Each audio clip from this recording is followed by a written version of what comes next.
Мне не нравится это слово «служить народу». Оно звучит несколько тривиально и не может выразить содержание и смысл моего труда. Ведь я живу одной жизнью с моим народом, с его страданиями и его счастьем. Его страдания и радости – это и мои страдания и радости. Я хочу их выразить, я хочу рассказать о них в своих работах, о его героях и художниках, о борцах и поэтах.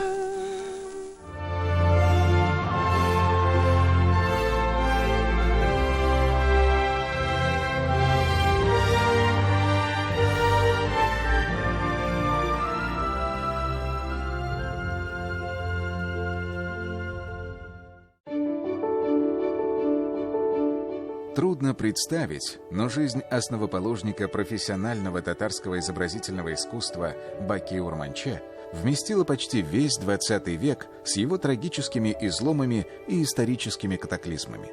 Такой была и судьба самого художника. Он прожил 93 года и наперекор всем жизненным бурям стал выдающимся графиком, живописцем и скульптором.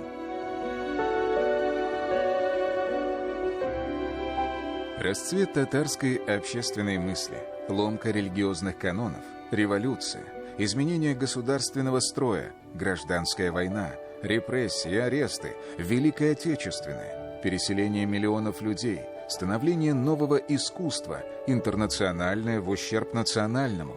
Все исторические пунктиры великого столетия прочертили свой след в судьбе большого художника.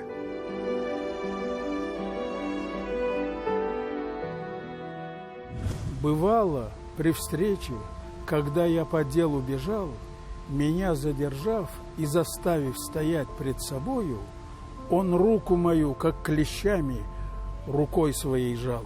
Ну как, мол, поэт, хватит силы тягаться с судьбою? И я, словно школьник, тянулся пред ним на носках, пытаясь ответно сдавить его руку хоть малость. Но пальцы мои, словно гвозди кривые в тисках, в ладони его против воли моей распрямлялись. И старый художник, за 80 уж он тогда перешел, на меня лучезарно взирая, светился в улыбке, как будто он был Эдисон, что дал миру свет, своим сердцем его озаряя. И в трудной судьбе, просолившись, как шхуна в морях, он тихо поведал, склоняясь лицом ко мне близко: вот так же когда-то я душу свою в лагерях, как гвоздь выпрямлял, не издав ни единого писка.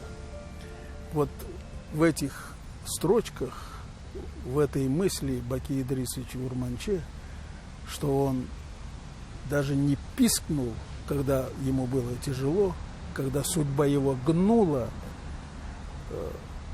вся его биография. Баки Урманче родился в селе Кульчеркене, тогда это был Тетюшский уезд Казанской губернии. Сейчас село Черки-Гришино Буинского района Татарстана. 10 февраля, 23-го по новому стилю, 1897 года в семье сельского муллы Идриса Хазрата и его жены появился долгожданный сын. Баки был 4-м ребенком и старшим из мальчиков. Всего в семье было 8 детей. Мама была домохозяйка, очень искусная вышивальщица она была. И даже Баки Урманче считает, что вот со стороны матери, наверное, такой вот способности к рисованию перешло вот со стороны матери ему. Он сам с детства очень хорошо рисовал, лепил. Даже вот из воспоминаний старших его сестер, где-то 4-5-летнем возрасте, летом выходил он на улицу, то есть дети уже сидели около его ворот, около их ворот и ждали его. В деревне Кульчеркин там есть озеро, Куль есть. И озеро, вот на берегу этого озера была глина, разноцветная причем глина. Дети эту глину собирали. И он, когда выходил, они его окружали и просили его слепить собачку, лошадку. Только одного сына Идрис Хазрат смог отправить учиться в Казань. В 10 лет Баки стал шакирдом медресе Мухаммадия. Это было новомодное учебное заведение, своеобразный исламский университет. Вместе с традиционными религиозными дисциплинами там преподавали математику, естественные науки, иностранные языки. Это такое было для тех времен очень передовое учебное заведение. Там большое внимание уделялось изучению языков. Татарский, само собой, русский язык преподавали педагоги из Казанского университета. И, конечно, арабский, персидский, турецкий языки. Мухаммадия располагалась недалеко от казанских гостиниц «Амур» и «Булгар». В Чайной при гостинице «Амур» был своеобразный клуб татарской интеллигенции. Здесь достаточно часто бывал великий татарский поэт Габдулла Тукай. И в свободные вечера Баки с однокашниками обязательно приходил к Чайной, чтобы хоть издали посмотреть на поэта. Маленький мальчик даже не мог представить, как через много десятилетий переплетутся их судьбы, и сколько тяжелых дорог ему для этого предстоит пройти. Когда-то в детстве я мечтал увидеть дальние страны. Мальчишкам мы ходили смотреть на поезда. И очень хотелось уехать куда-нибудь. Я очень любил фантазировать в детстве. И рисовал на полях учебников, на клочках и обрывках газет. И вообще, что попадалось под руку. Книжный и реальный мир, который я собирался исследовать. Детство остается в каждом, как страница удивительных возможностей к открытию мира. Детская мечта о художественном образовании сначала казалась несбыточной. В 1913 году мальчик-самоучка сделал попытку поступить в Казанскую художественную школу, но обязательный экзамен по закону Божьему стал непреодолимым препятствием для шакирда Мухаммадии. До революции татары они не могли учиться в высших учебных заведениях, поскольку по вероисповеданию. Даже вот в Казанской художественной школе там невозможно было поступать людям неправославным. Поэтому татары как таковые не получали профессионального образования в России, не могли получить. Революция и гражданская война оставили свои отметки в судьбе Урманче. После окончания медресе он был сельским учителем, работал инструктором наркомата просвещения в городах Глазов и Тетюши, оформлял праздничные демонстрации, клубы, школы. В 1919 году, когда произошла революция, открылись все двери всех учебных заведений, Баки Урманче поступил в Казанскую художественную школу. И он там проучился 1 год. В 1920 году его призвали в ряды Красной Армии. И тогда вышло постановление правительства в 1920 году откомандировать желающую учиться или способную, талантливую молодежь в учебные заведения. Баки Урманче был солдатом, и он уже там проявил себя как художник, и его из рядов Красной Армии откомандировали учиться в Москву. И он приехал с вещмешком, в солдатской одежде, другой одежды у него, конечно, не было. Вот нашел этот ФХУТымас, высшие художественно-технические мастерские тогда. Когда он сдал экзамены, показал свои работы, педагоги, конечно, не сказали ему, что он очень талантлив, сказали: молодой человек, вы способный. Вы хотите стать художником или скульптором? Но он, конечно, засмущался и говорит: я не знаю даже. Тогда ему говорят: давайте на 1-й семестр мы вас примем сразу на 2 факультета, живопись и скульптура, а потом сами определимся. И так Баки Урманче поступил в порядке исключения сразу на 2 факультета, и в 1926 году он в числе лучших выпускников окончил оба факультета. Так мальчик из глубинки стал первым татарским живописцем, получившим профессиональное образование. ФХУТымас, знаменитые высшие художественно-технические мастерские, открыли для Урманче огромный мир изобразительного искусства. Плюс к этому он обучался на факультете восточных языков, совершенствуя знания, полученные в медресе. Приехал в Казань мальчишкой, хотел учиться живописи. Но татарин, да еще из крестьян, это было почти невозможно. Помогла революция. И вот ФХУТымас. Голодная, полная революционного энтузиазма Москва. Видел Ленина, слушал Лунасярского и Маяковского. Потом работа. Ощущение счастья. В 1926 году Урманче вернулся в Казань. Наконец-то он мог всецело отдаться любимому делу и творил. Баки много времени уделял также молодым дарованиям, как заведующий Казанским художественно-театральным техникумом. Организовывал художественно-керамические мастерские, иллюстрировал книги, писал статьи и читал лекции по искусству. Молодой художник создал эскиз первого герба Татарской Республики. Вышла в свет книга «Тукая Шурале» с рисунками Урманче. В эти годы он написал такие знаменитые картины, как «У сепаратора», «Портрет Бекбулатова», «У лодочной переправы», «Девушка в желтом» и многие другие. Вот его первые работы, они выполнены в традициях европейского импрессионизма. Его очень увлекла импрессионистическая живопись. И вот эти работы, его такие, которые в Золотой фонд татарской живописи входят, они созданы именно под влиянием импрессионизма европейского. Беда грянула неожиданно. В августе 1929 года Урманче арестовали прямо в мастерской в художественном техникуме. У него дома провели обыск. Молодой живописец, в числе других видных представителей татарской интеллигенции, подписал письмо 82. Его росчерк стоял под номером 50. Это и стало приговором Урманче, как и другим подписантам. В этом адресованном Сталину и татарскому обкому партии письме ученые-художники, писатели, музыканты говорили о недопустимости форсированного перехода татарской письменности на латинский алфавит. Они подчеркивали, что это оторвет народ от созданной веками культурной традиции. Арест и жестокие допросы закончились для Урманче ссылкой в печально знаменитый Слон, Соловецкий лагерь особого назначения. Баки выжил. Его родной брат сгинул там навсегда. Он несколько лет, года 3-4, сидел со своим младшим братом Хадыем в Соловках. Хадый остался там, умер, погиб, по сути дела. Он вернулся с хромой ногой, у него нога болела. Про Соловки он не любил говорить. Я не помню, чтобы вот какой-то специальный разговор о Соловках был. В 1933 году Урманче был освобожден досрочно за примерное поведение и участие в художественной самодеятельности. Вот где пригодились и музыкальные, и художественные таланты Баки. Он играл на скрипке и пел в самодеятельности. Как художник сотрудничал с газетой «Перековка». 4 года в лагере, и всю жизнь нужно было начинать с чистого листа на мольберте. Казань встретила художника холодно. По чистым мотивам он, конечно, не мог устроиться никуда на работу, и он уехал в Москву. Таким образом, Баки Урманче стал московским художником.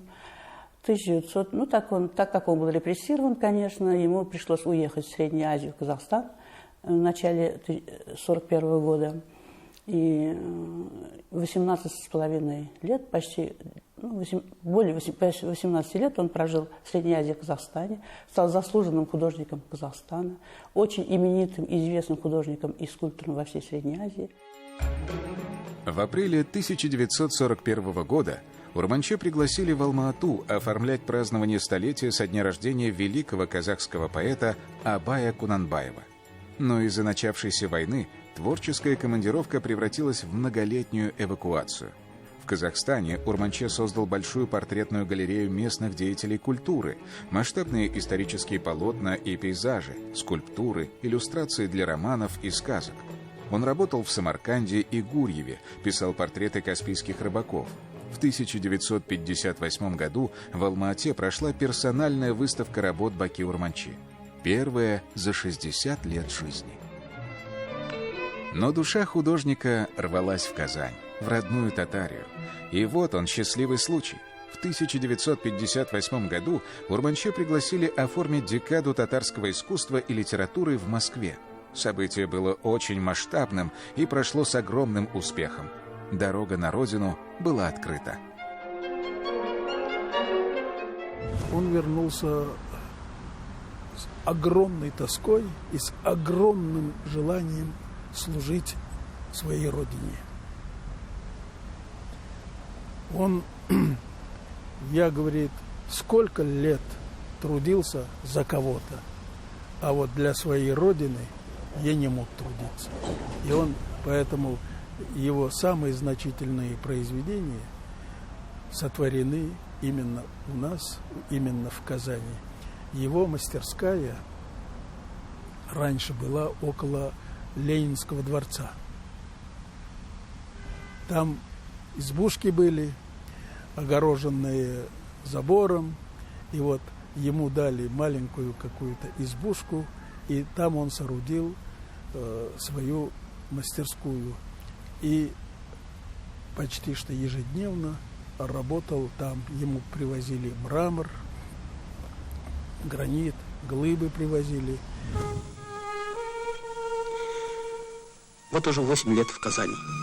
Люблю родной мой город.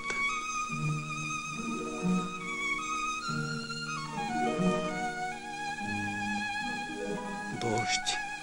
Завтра снова наступит осень. Люблю смотреть на людей.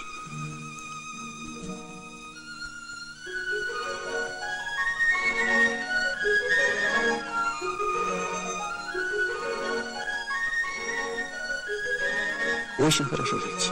Звучит тут все, может быть, громко, а как сказать иначе?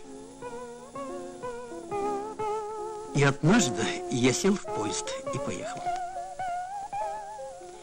В далекое путешествие домой. Всего в 3 часах езды от Казани. Там дома я не был 50 лет. Взял и поехал. Поехал в свое детство. Очень далеко. Я бы мог давно поехать домой. Очень хотелось. И много раз собирался. И каждый раз откладывал. А вот взял и поехал. Сознаюсь, я ждал этой встречи давно и трусил немного. Все было просто и трогательно. Они ждали меня. Я приехал городской, толстый, степенный, в шляпе, немного известный. После первых объятий не оказалось слов. И только их глаза говорили. Я чуть не заплакал тогда. Не все в Казани с радостью восприняли возвращение на родину большого мастера. В своих записных книжках Баки Урманче вспоминал, как его имя пытались замолчать в официальных художественных кругах, не звали на вернисажи и встречи с делегациями живописцев из разных регионов. После возвращения в Казань у него начинается как раз вот этот 3-й этап, такой, я бы сказала, даже национально-романтический, что ли, как бы его даже можно назвать, где он соединяет вот традиции татарского искусства с его плоскостностью, значит, орнаментальными ритмами, с его многокрасочностью, да, он объединил как бы и с европейским, и с русским искусством, и с советским вот искусством, и родилось вот то, что нечто такое новое. На родине открылось и второе дыхание Урманче-скульптора. Он не ждал вдохновения. Баки Идрисович брал зубило и молоток. Вот тебе и вдохновение. Немолодой уже человек с больными ногами, он работал по 13-14 часов в день и часто писал в своих дневниках. Пошел в мастерскую в 5:30, вернулся в 19:30. Назип Джиганов. Я давно знал его. И давно мечтал увидеть эту интересную голову. Плотник братское сердце. Прозвище замечательное у этого человека. И руки золотые. Нафисенбет. Я завидую ему. Очень организованный человек. И большой писатель, и ученый. И мой друг. Профессор Камай. А он из наших тетюшских грузчиков. Фатых Амирхан. Какой замечательный, большой культуры человек. Это человек. Я не мог не работать над образом Алимджана Ибрагимова.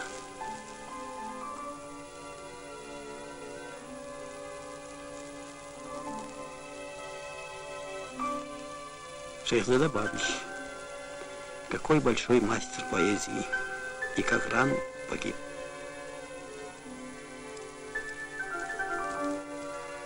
Абдулла Тукай.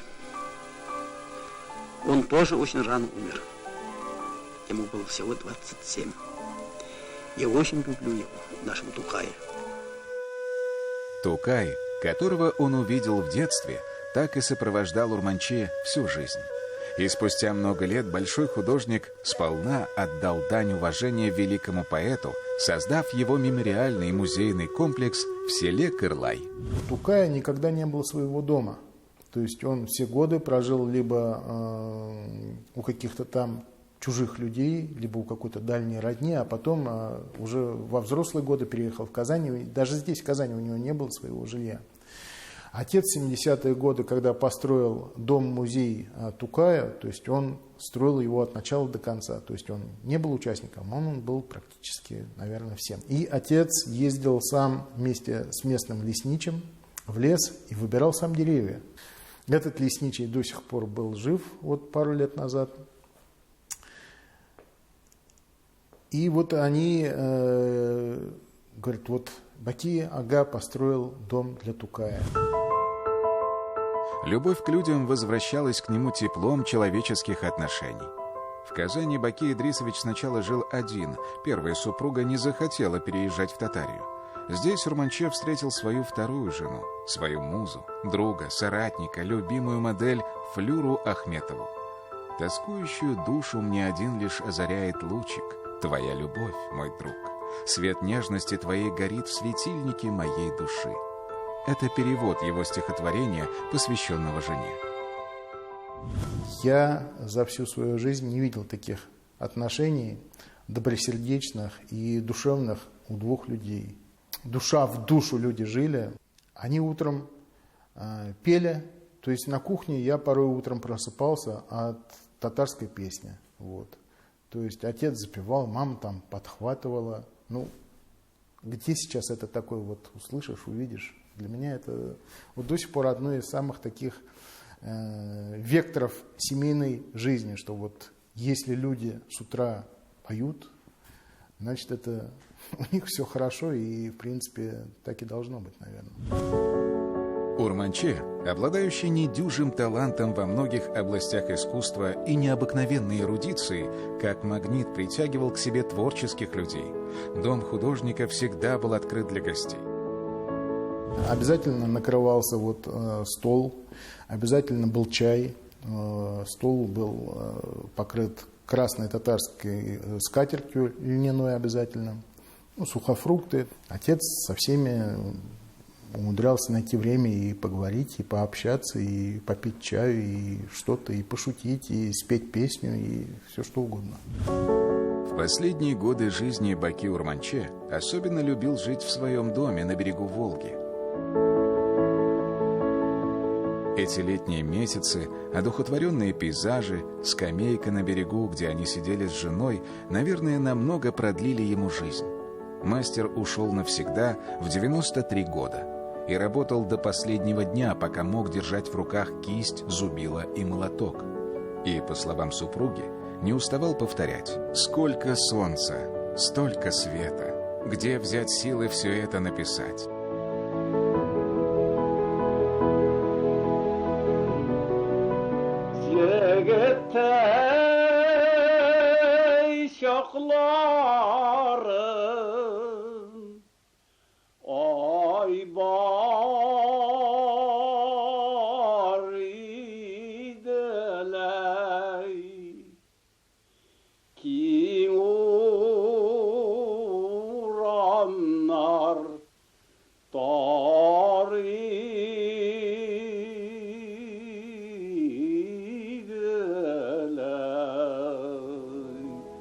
Но он успел сделать так много. Многогранность, масштаб и протяженность творческой деятельности Урманче искусствоведы справедливо сравнивают с наследием великих художников Возрождения. Баки Урманче не очень заботился об общественном признании, но стал лауреатом Тукаевской премии, народным художником, почетным гражданином Казани, был удостоен орденов и наград. Его работы сегодня – гордость лучших музеев республики. Большая часть коллекции выставлена в галерее Хазине в Казанском Кремле.